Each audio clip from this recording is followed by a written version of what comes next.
A very good afternoon to you on this 19th day of September 2024. I trust you're having yourself a good afternoon, and even as the day comes to a close, we're here on TV47, the home of untold stories, your choice of a TV station. We are working round the clock to ensure we bring you news that is occurring from across the country and beyond. Welcome to News Now. I am George Maringa. Here are the highlights.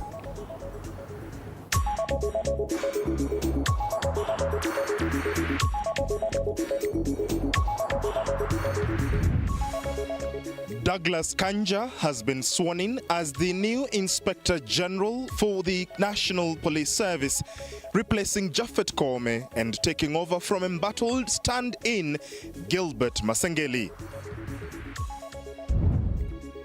Two suspects have been arraigned in Garsen Law Courts in Tana Delta Sub-County, Tana River County, over possession of elephant ivory. And today marks day 2 of the lecturers' strike as the disgruntled dons demur to deploy to their duties despite a court order barring the strike. So we are here legally, we are striking legally, and nothing should bother us. Do you understand? Yeah.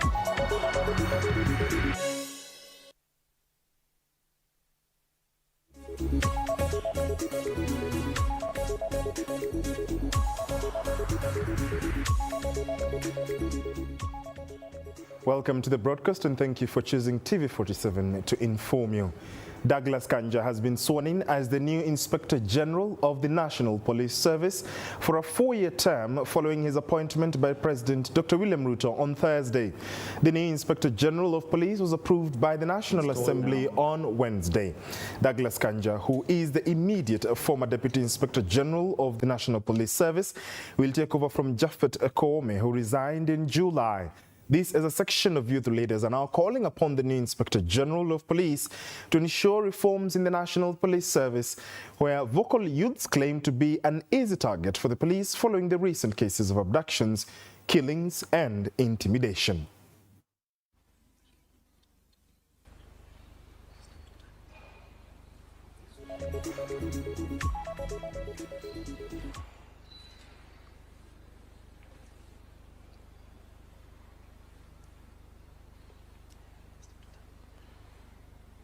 We'll now request the Inspector General to face this way, to turn and face this way. It's still in opposition. Exactly. Thank you.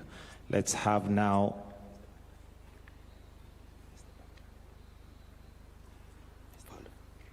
You may face the band. Now, what is being installed is a ceremonial cape. It represents dignity of the rank and the solemnity of the Inspector General's office. It embodies the tradition of heritage and law enforcement, emphasizing the role of the police in protecting all its citizens. Next is the baton, which is commonly known as a swagger cane. It symbolizes leadership, authority, and the power to enforce the law and order. It represents the Inspector General's responsibility to maintain discipline within the force and ensure protection of its citizens. A detailed report will be coming your way in our subsequent bulletins. It is only 4 months remaining before the stakeholders of the coffee industry in the country to ensure compliance with the new EU regulation of deforestation, EUDR. Many coffee farmers are on the verge of being locked out of the large foreign markets. The EUDR prevents the entry of coffee into the European Union that is produced by plantations that have become forests by 2020.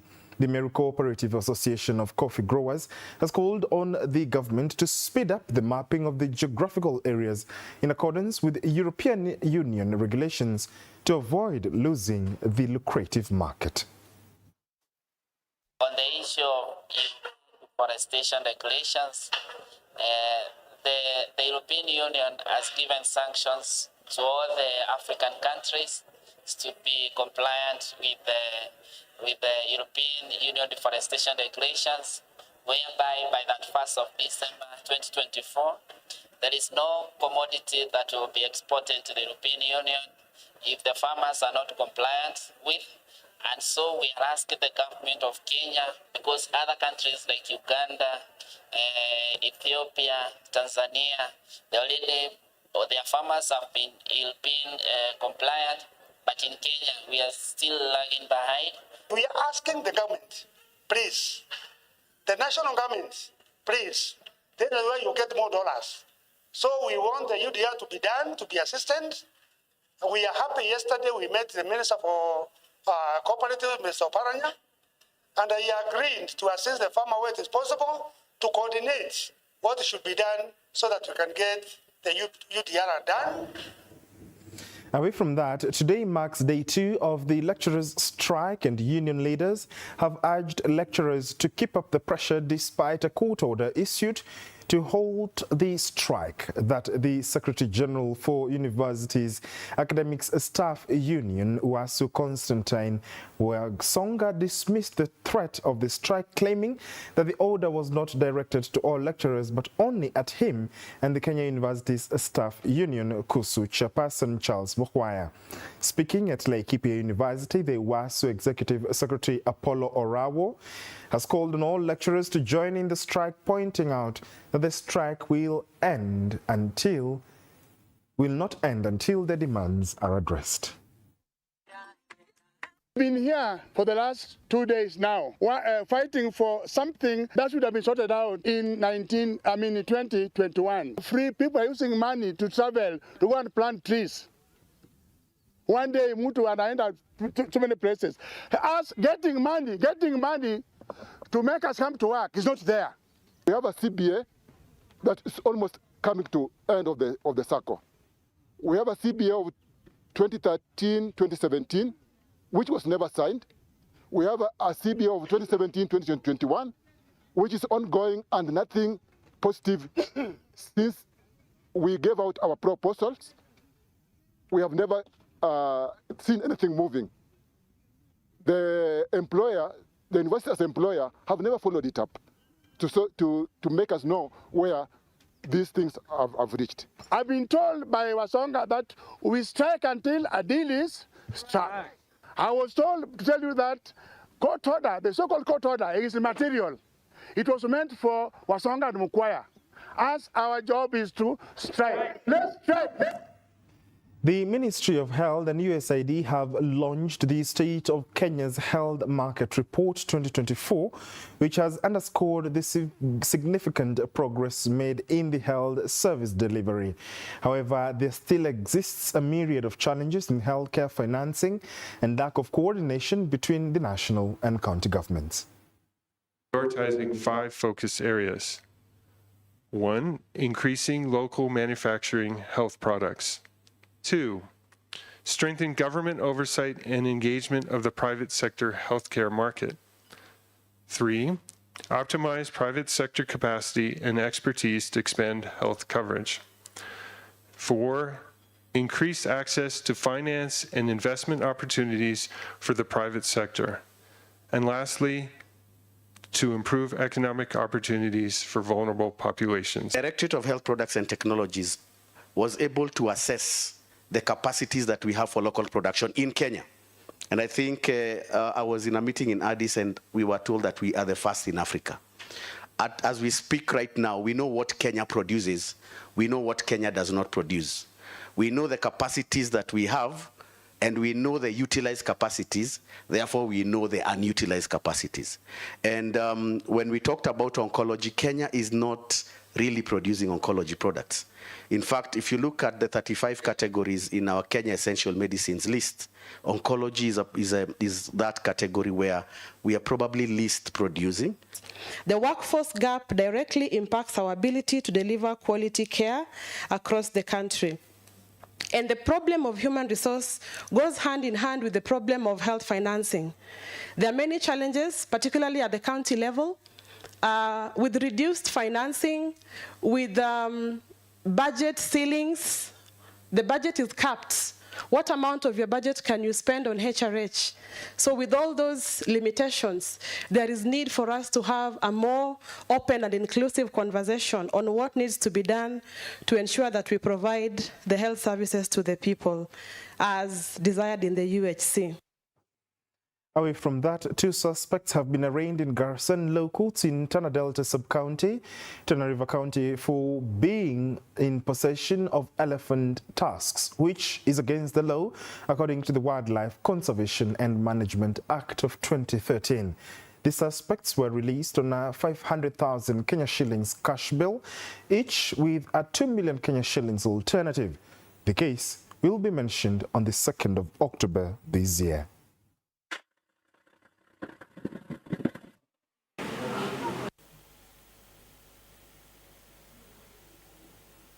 Manuel Kazungu Bila. Prosecutor, are you expecting a witness?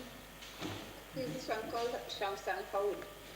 Your Honor, the Shamsan Faud is the surety.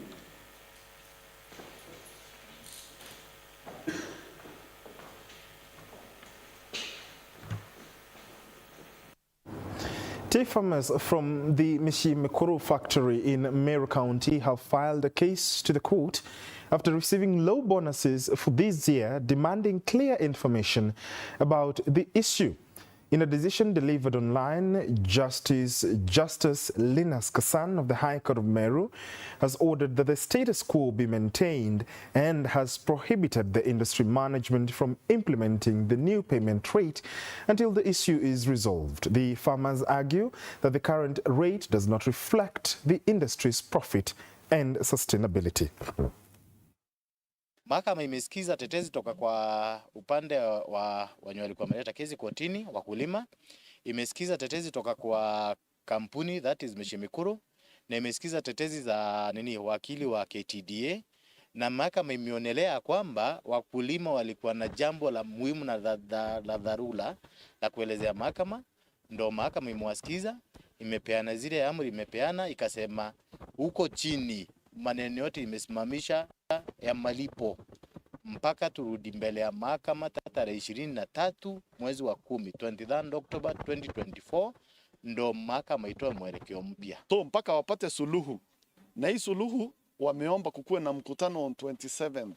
This is anchored in our articles of association of Mishimekuru Tea Company. See key two out of this one that they are requesting for. So we demand to have this, we've been demanding to have this meeting, and the court has agreed. Tutakuwa na ile mkutano, tukutane, tuongeleshane na our directors sababu wamejificha. Na hii majani inatuadhiri kwa sababu hata hospitali yenyewe uwesilipa 35. Hiyo 35 imetolewa kamini bonus. Kamini bonus mwezi wa 5 kametolewa hapo kwa 35. Kwa hiyo 35 fertilizer imetolewa. So ukiangalia hiyo 35 hata ikitolewa hiyo mini bonus na itolewe fertilizer, hiyo nikaa maybe hata 20. Juu hiyo 35 sio hospitali.